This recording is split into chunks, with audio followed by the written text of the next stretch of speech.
سيدنا مولانا محمد عبده ورسوله أما بعد فأعوذ بالله من الشيطان الرجيم بسم الله الرحمن الرحيم فقد قال الله تبارك وتعالى في القرآن المجيد والفرقان الحميد وفي كتابه المجيد أقيموا الصلاة وآتوا الزكاة صدق الله مولانا العظيم وصدق رسوله النبي الأمين النبي الكريم ونحن على ذلك من الشاهدين والشاكرين والحمد لله رب العالمين. حضرات محترم خطبہ مسمونہ کے بعد اللہ کی مقدس کتاب قرآن مجید قرآن مجید کی بڑی مشہور و معروف آیت کریمہ پڑھنے کا شرف حاصل کیا ہے، جس کا ترجمہ اور موضوع بیان کرنے سے پہلے سمجھتا ہوں ہم سب سے پہلے مبارک قبرہ میں اعلان فرمانے والے آپ کو مدینہ ہم سرور قلب سینہ حضور مکی سرکار مدد تاجدار لمبے لمبے ہاتھوں سے بھیک دینے والے داتا مولا حضور احمد مصطفیٰ محمد مصطفیٰ صلی اللہ علیہ وسلم کی راہداری دے کر بنا ہمیں ہدیہ درود و سلام پیش کریں بڑے بابا اللہ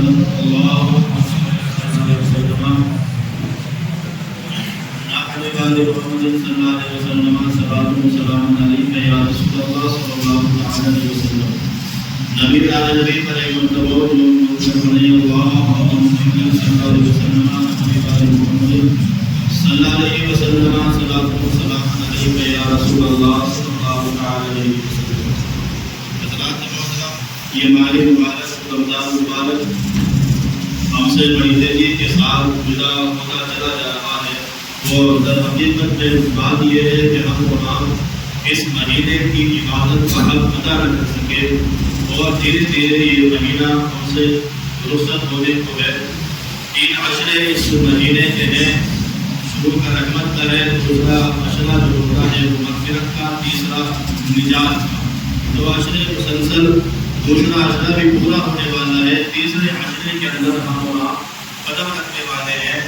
اگر غور و فکر کریں تو ہم نے اس مہینے میں کس قدر نیکیاں کی ہے یا کس قدر اللہ تبارک و تعالیٰ کی بندگی کی ہے، تو ہر آدمی اپنا حساب خود لگا سکتا ہے.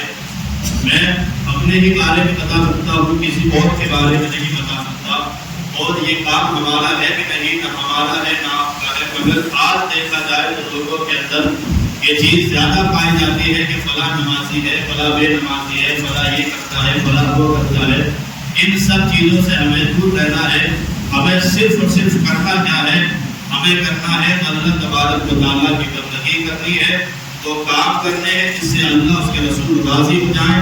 اور اگر یہ کام ہم نے کر لیا خدا کی پسند، اللہ اس کے رسول کو ہم نے راضی کر لیا، تو سمجھے دنیا بھی ہماری کامیاب ہے اور آخرت بھی ہماری کامیاب اور کامیاب ہوتی ہوئی نظر آئے گی.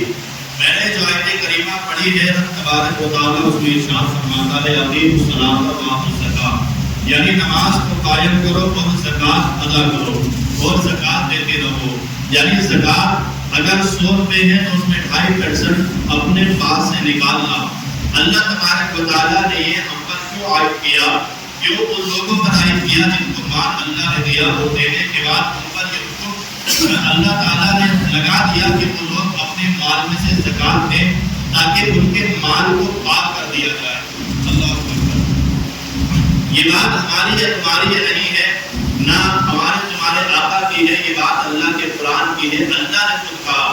اچھا، اللہ تبارک و تعالیٰ نے جب کہا تو بات یہ پیدا ہوتی ہے کہ ہمارے اس مال کی ضرورت کہ اللہ پاک کو ہے کہ اللہ تبارک و تعالیٰ ہم یہ 5% جو نکالتے ہیں کہ ہم تبارک و تعالیٰ کسی فرشتے کے ذریعے سے اپنے پاس تک چلاتا نعوذ باللہ، ایسا کچھ بھی نہیں ہے.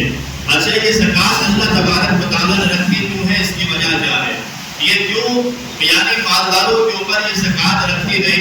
اللہ کے نبی سرور کائنات صلی اللہ علیہ وسلم ارشاد فرماتے ہیں اس لیے زکوٰۃ کو فرض کیا گیا تاکہ جو لوگ غریب ہیں، مسکین ہیں، یتیم ہیں، ان لوگوں کی ہمدردی ہمارے سینوں کے اندر ہمیشہ رہے.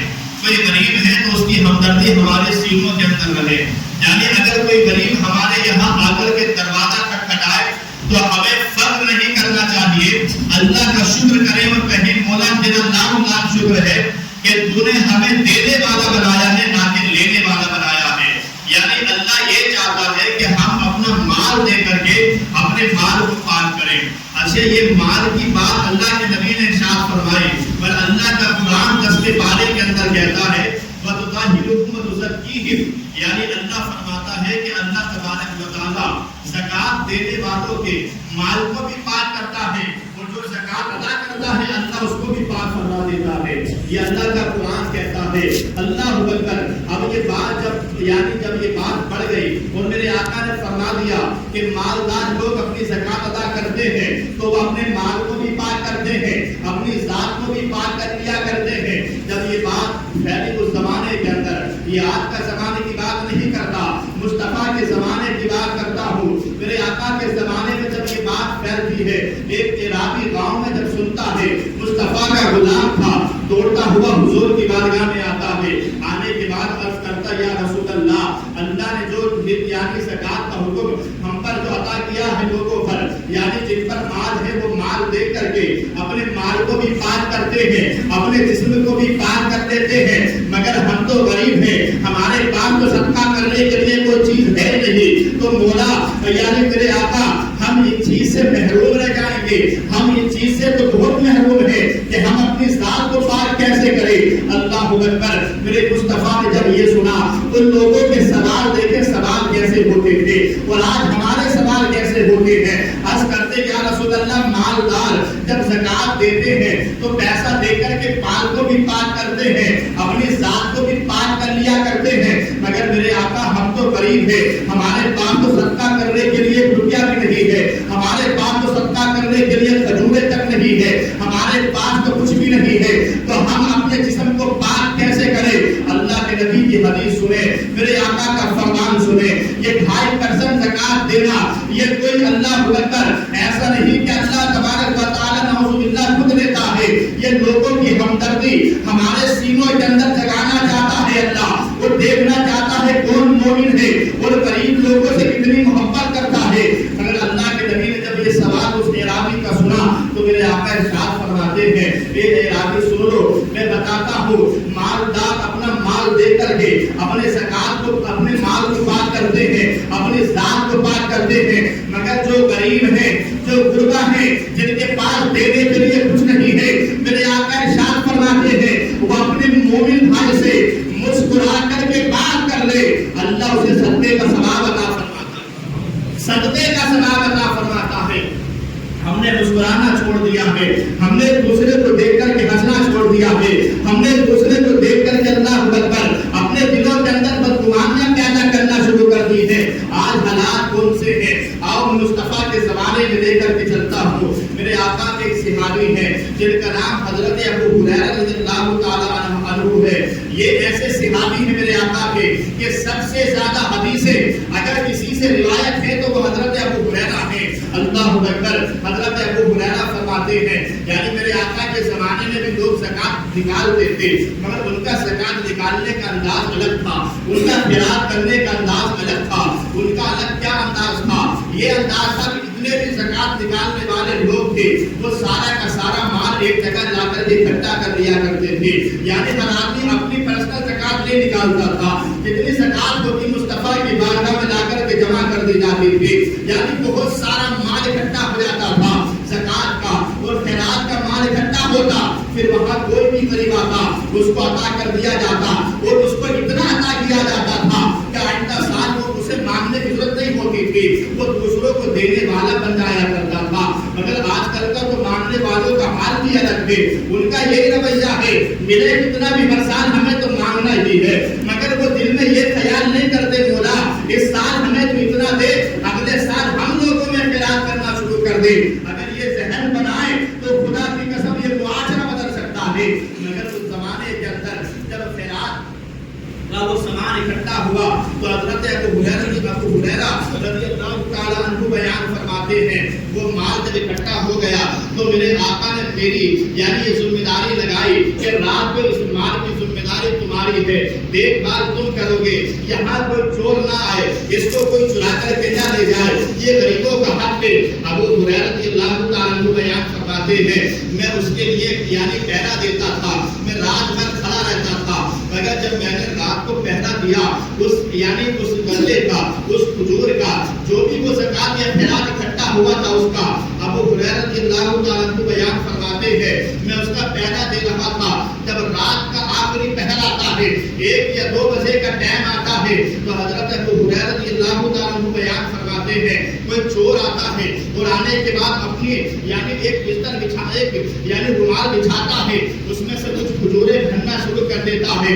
کچھ مال غنیمت یعنی مال بننا شروع کر دیتا ہے۔ جب وہ بھرنے ہی والا تھا حضرت ابو ہریرہ رضی اللہ تعالیٰ عنہ بیان فرماتے ہیں میں نے جا کر کے اس کے ہاتھ کو پکڑ لیا، میں نے کہا چوری کرتے ہو، یہ تو غریبوں کا مال ہے، تم چوری کرتے ہو؟ اس نے کہا ابو ہریرہ سے رو رو کر کے عرض کرتا حضور میں بڑا غریب ہوں، میں بہت غریب ہوں، کئی دن سے میرے بچے بڑی فاقے سے ہیں، اس لیے چوری کرنے آ گیا تھا، آج چھوڑ دو، آج کے بعد میں چوری نہیں کروں گا، آج سے وعدہ کرتا ہوں چوری کرنا بند کر دوں گا۔ اللہ اکبر۔ حضرت ابو ہریرہ رضی اللہ تعالیٰ عنہ یہ مصطفیٰ کے صحابی ہیں، ان کا دل دیکھیں، ان کا اللہ اکبر نظریہ دیکھیں، انہوں نے معاف کر دیا اور چھوڑ دیا۔ اب جب صبح کی سفیدی نمودار ہوتی ہے تو آپ مصطفیٰ کا علم غیب دیکھیں، جو لوگ کہتے ہیں مصطفیٰ کو علم غیب نہیں تھا، ابھی ابو ہریرہ نے رات کے بارے میں کچھ کہا نہیں ہے، میرے آقا نے جب ابو ہریرہ کو دیکھا ارشاد فرماتے ابو ہریرہ یہ بتاؤ تمہارے رات والے چور کا کیا ہوا؟ اللہ اکبر۔ آپ مسکراتے ہیں، عرض کرتے یا رسول اللہ آپ کو پتا ہے؟ کہا مجھے معلوم ہے، بتاؤ کیا ہوا؟ عرض کرتے میرے آقا وہ چوری کر رہا تھا، میں نے اس کو پکڑ بھی لیا تھا، تو میں نے کہا صبح تجھے رسول اللہ کی بارگاہ میں پیش کروں گا، تو وہ رونے لگا، گڑگڑانے لگا، مجھے ترس آیا، رحم آیا، میں نے چھوڑ دیا۔ اللہ اکبر۔ اور کہا آج کے بعد چوری نہیں کروں گا۔ اب یہ غیب تو رات کا تھا، جو ہو چکا وہ غیب تھا، لوگ کہہ سکتے کسی نے بتا دیا ہوگا مصطفیٰ کو، مگر ایک اور غیب سنے مصطفیٰ کا۔ میرے آقا فرماتے ہیں جو رات چور آیا تھا وہ جھوٹ بول کر کے گیا ہے، وہ رات کو پھر آنے والا۔ اللہ پہلے بتا دیا مصطفیٰ نے کہ رات کو پھر آنے والا ہے۔ اللہ اکبر۔ اب حضرت ابو ہریرہ رضی اللہ تعالیٰ عنہ کا کام دیکھیں، فرماتے ہیں مصطفیٰ نے فرما دیا دعائے کا ضرور، یعنی زمین ادھر سے ادھر ہو جائے، آسمان ادھر سے ادھر ہو جائے، مگر مصطفیٰ کا فرمان کبھی بدلتا نہیں ہے۔ میرے آقا نے کہہ دیا آئے گا تو آئے گا۔ اب دوسری رات پھر پہرا دیتے ہیں، اب پہرا دیتے دیتے پھر رات کا آخری پہر آتا ہے، پھر وہ چوری کرنے آتا ہے، وہ مال کھجوریں پھر کرنا شروع کرتا ہے۔ ابو ہریرہ نے پھر اس کا ہاتھ پکڑ لیا، کہا کل تو توبہ کر کے گیا تھا، آج پھر چوری کرنے کے لیے آ گیا، یہ پھر رونے لگا اور بہانے بنائے۔ ابو ہریرہ رضی اللہ تعالیٰ عنہ کو پھر ترس آیا، آپ نے پھر اس کو معاف کر دیا، چھوڑ دیا۔ کیا لوگ تھے یہ اللہ اکبر۔ آج ایسی کوئی گھٹنا اگر ہمارے ہاتھ لگ جائے اور ہمیں پتا چل جائے کہ چور ہے تو ہم اس کے عیب کو چھپانے سے رہے۔ آج کل تو واٹس ایپ نیٹ کا زمانہ ہے، لوگوں کو اللہ اکبر ایسی چیزوں کو جلدی وائرل کر دیا جاتا ہے، لوگوں کے سامنے کر دیا جاتا ہے۔ اللہ اکبر۔ طرح طرح کی لوگ باتیں کرتے ہیں کہ ہمیں غصہ بہت آتا ہے، ہم نے غصے کے ذریعے سے یہ کر دیا۔ اللہ کے نبی سرور کائنات صلی اللہ علیہ وسلم ارشاد فرماتے ہیں غصہ جو ہوا کرتا ہے یہ غصہ انسان کو جو آتا ہے یہ اپنے آپ میں خود کو نقصان پہنچاتا ہے، دوسرے کو نقصان نہیں پہنچاتا۔ اس لیے میرے آقا فرماتے ہیں بہادر وہی ہوا کرتا ہے جو اپنے غصے پر کنٹرول کرنا جانتا ہے۔ میرے آقا نے ارشاد فرمایا جس کو اپنے غصے پر کنٹرول یعنی جس کو غصہ زیادہ آتا ہو اور وہ چاہتا ہے کہ غصہ کم ہو جائے تو میرے آقا فرماتے ہیں جب اس کو غصہ آتا ہو یا تو بیٹھا ہو تو کھڑا ہو جائے، کھڑا ہو تو بیٹھ جائے، اگر پھر بھی غصہ کم نہ ہو تو جلدی سے پانی کے قریب جائے، وہ جانے کے بعد وضو کر لے، اللہ تبارک و تعالیٰ اس کے غصے کو ٹھنڈا فرما دیتا ہے۔ یعنی غصہ انسان کی طرف سے نہیں ہوتا، غصہ جو ہے یہ شیطان کی طرف سے آتا ہے جو انسان کو تباہ و برباد کرنے کے علاوہ اور کچھ نہیں کرتا ہے۔ اللہ اکبر۔ میں بات یہ کر رہا تھا حضرت ابو ہریرہ رضی اللہ تعالیٰ عنہ نے دوسرے دن چور کو پکڑا، وہ پھر ہوتا ہے، آپ نے پھر اس کو معاف کیا اور چھوڑ دیا، یہ چلا گیا۔ اب دوسرے دن پھر صبح ہوتی ہے تو میرے آقا نے ارشاد فرمایا ابو ہریرہ کیا ہوا رات والے چور کا؟ پھر عرض کرتے یا رسول اللہ وہ رو رہا تھا، دارو کتاب رو رہا تھا، میں نے آج پھر اس کو معاف کر دیا۔ اللہ اکبر۔ میرے آقا مسکرائے، کہا کیا کہہ رہا تھا؟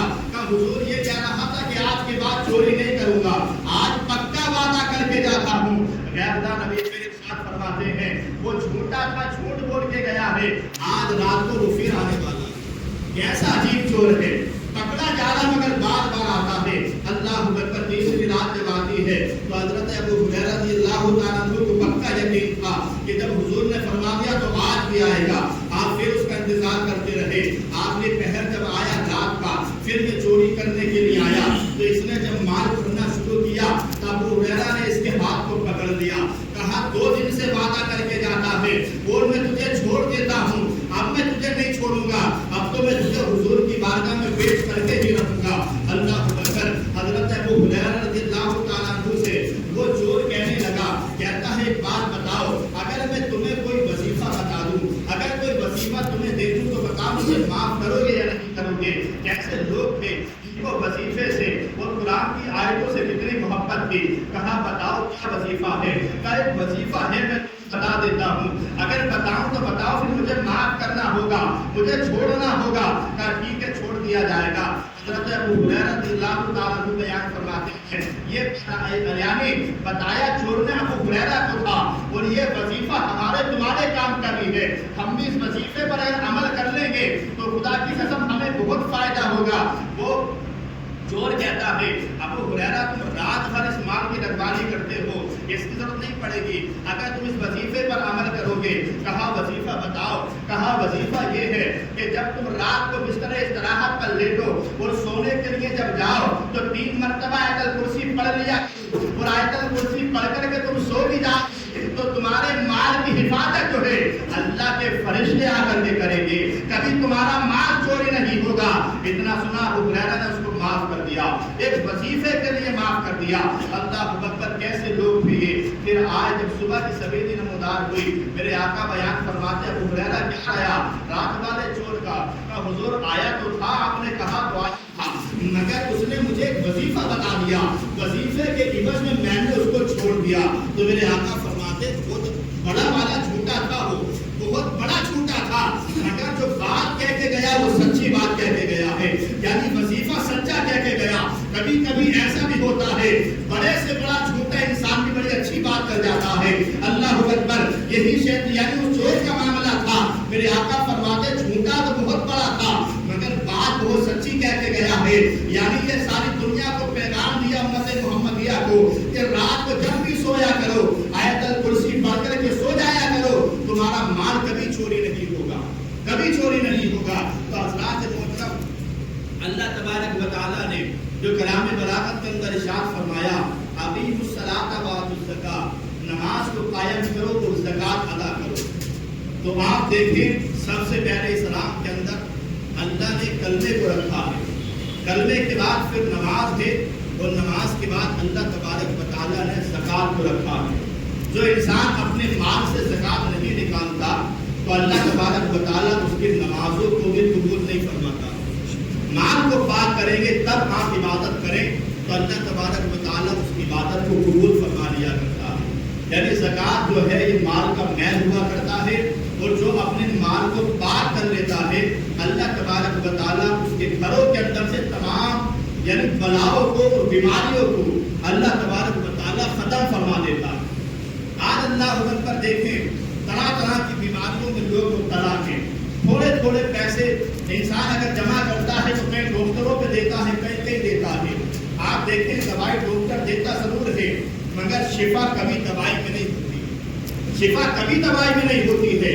مجھے ایک واقعہ یاد آتا ہے حضرت موسیٰ علیہ السلام کے زمانے کا۔ حضرت موسیٰ بیان فرماتے ہیں ایک مرتبہ میرے پیٹ میں بڑا سخت درد ہوا، تکلیف ہوئی، تو میں کوہ طور پر گیا، میں نے اللہ سے عرض کی مولا میرے پیٹ میں بڑی تکلیف ہے، کوئی دوائی ہو یا کچھ چیز ہو تو مجھے بتا۔ اللہ نے ارشاد فرمایا فلاں علاقے میں چلا جا، فلاں جنگل میں جا، وہاں ایک جڑی بوٹی ہے، اسے جا کر کے کھا لے، تیرا درد ٹھیک ہو جائے گا۔ حضرت موسیٰ آئے، وہ جڑی بوٹی کو تلاش کیا، تلاش کرنے کے بعد آپ نے کھا لیا، آپ کے پیٹ کا درد جو تھا وہ ٹھیک ہو گیا، مگر کچھ عرصے کے بعد وہ درد پھر سے حضرت موسیٰ کے جاگا۔ آپ پھر جنگل میں گئے، جنگل میں اسی جڑی بوٹی کو ڈھونڈا، اور ڈھونڈنے کے بعد آپ نے پھر سے کھایا تو آپ کے پیٹ کا درد ٹھیک نہیں ہوا بلکہ پیٹ کا درد کچھ زیادہ بڑھ گیا۔ جب بڑا حضرت موسیٰ پھر کوہ طور پر گئے، وہ جانے کے بعد عرض کرتے ہیں مولا وہی دوائی تھی جو تو نے دوائی مجھے بتائی تھی جس سے میرا پیٹ کا درد ٹھیک ہو گیا تھا، مگر اب کے میں نے وہ دوائی کھائی ہے تو وہ دوائی جو ہے میرے درد کو یعنی بڑھا دیا ہے، درد ختم نہیں ہوا، بڑھ گیا. تو میرے اللہ اکبر، اللہ تبارک و تعالی حضرت موسیٰ سے ارشاد فرماتا ہے، اے موسیٰ تم نے کیا سمجھا تھا کہ شفا اس بوٹی کے اندر تھی؟ تمہیں کیا لگتا ہے کہ شفا جڑی بوٹی میں تھی؟ ارے شفا جڑی بوٹی کے اندر نہیں تھی، شفا تو میرے کلام کے اندر تھی. یعنی میں چاہتا ہوں تو شفا دیتا ہوں. دوائی دنیا میں کوئی شفا نہیں دیتی ہے، شفا دینے والا اللہ ہے. ذریعہ دنیا میں اللہ نے بنایا ہے شفا کے لیے، مگر اس کے ذریعے سے بچنے کے لیے اللہ اکبر بہت ساری ایسی چیزیں ہیں. انسان اگر کرتا رہے، صدقہ خیرات کرتا رہے، زکات کرتا رہے، اور صدقہ خیرات کے بارے میں تو میرے آقا فرماتے ہیں سوائے موت کے ہر بلا کو یہ ٹال دیتا ہے. یعنی مال کو اگر راہ خدا میں خرچ کیا جائے تو موت کے علاوہ کوئی بھی مرض ہو یا بیماری ہو اللہ تبارک و تعالیٰ اس کو دور فرما دیتا ہے.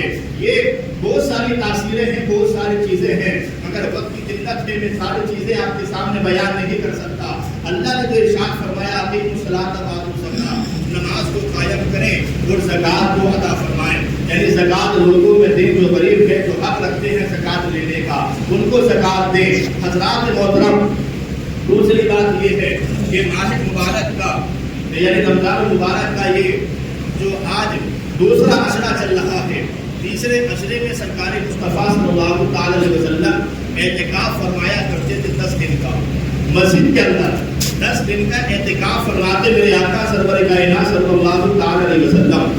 اگر کسی وجہ سے میرے آقا اعتکاف سے کبھی چوک بھی جاتے تو دوسرے سال 20 دن کا اعتکاف میرے آقا فرماتے تھے. اور میرے آقا نے فرمایا مسجد کے اندر محلے کی ایک بیٹھے یا دو، ایک نہ ایک کو بیٹھنا چاہیے اعتکاف کے لیے. اگر نہیں بیٹھتا ہے تو پوری بستی گناہگار ہوتی ہے. وہ ایک بھی بیٹھ جاتا ہے تو اللہ سب کو بڑے ظلم فرما دیتا ہے. اور دوسری بات یہ سنیں، خالی بیٹھ کر کے یا عبادت کرنا اور بیٹھنے سے اللہ اکبر، اللہ کے نبی نے کتنا بڑا انعام عطا فرمایا ہے. آپ دیکھیں ہم دنیا میں رہتے ہیں، آج دیکھو عمرے کا دور ہے، لوگ عمرے کو جا رہے ہیں، حج فرض ہے پھر بھی عمرہ لوگ کر رہے ہیں. لوگ جاتے عمرے کے لیے، حج کے لیے بھی جانا چاہیے، مگر اللہ کے نبی ارشاد فرماتے ہیں جو 10 دن کا اعتکاف کرتا ہے اللہ تبارک و تعالی اسے 2 حج 2 عمروں کا ثواب عطا فرماتا ہے. اللہ اکبر، یعنی اعتکاف میں اتنا بڑا ثواب اللہ تبارک و تعالی نے رکھا ہے. اور جو اعتکاف میں بیٹھے اس کی عزت بھی کرنی چاہیے، اس کا احترام بھی کرنا چاہیے. اور جو بیٹھتا ہے اس کو بھی چاہیے کہ یہاں بیٹھ کر کے دنیا کی بات نہ کر کے اللہ کی عبادت کرے، تسبیح و تحلیل بیان کرے. قرآن کو پڑھنا جانتا ہے تو قرآن کی تلاوت کثرت کے ساتھ کیا کرے.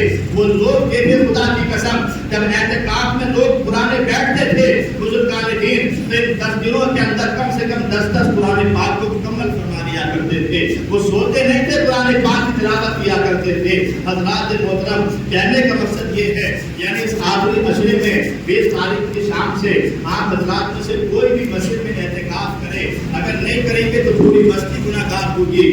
آپ یہ نہ سمجھے کہ ہم کیوں بیٹھے، آپ کسی کو بھی تیار کریں، بٹھوائیں. بہت سی جگہوں پر تو ایسا ہے لوگ پیسے دے کر کے بٹھوایا کرتے ہیں، یعنی نذرانہ دے کر کے بٹھایا کرتے ہیں، مگر کچھ ایسے بھی ہیں جو یوں فی سبیل اللہ بیٹھ جایا کرتے ہیں. آپ کیسے بھی کریں، پچھلے سال اپنی مسجد میں اعتکاف نہ ہو سکا، اسی وجہ سے اللہ اس کو معاف فرمائے، مگر اس سال تو آپ اعتکاف کا یعنی نیت کریں، کوئی نہ کوئی تو اس میں آ کر کے بیٹھے تاکہ اللہ تبارک و تعالی ہماری بستی پر اپنا خاص فضل و کرم عطا فرمائے. ہماری بستی کے اندر اللہ تبارک و تعالی امن و امان عطا فرمائے. اللہ تبارک و تعالی کی بارگاہ میں دعا ہے مولا جو بھی میں نے کہا اس میں جان کر بھول کر جو بھی غلطی ہو اپنے حبیب پاک کو فعل میں معاف فرمائے. پہلے مجھے بعد میں آپ لوگوں کو عمل کی توفیق و نصیب عطا فرمائے. السلام علیکم ورحمۃ اللہ.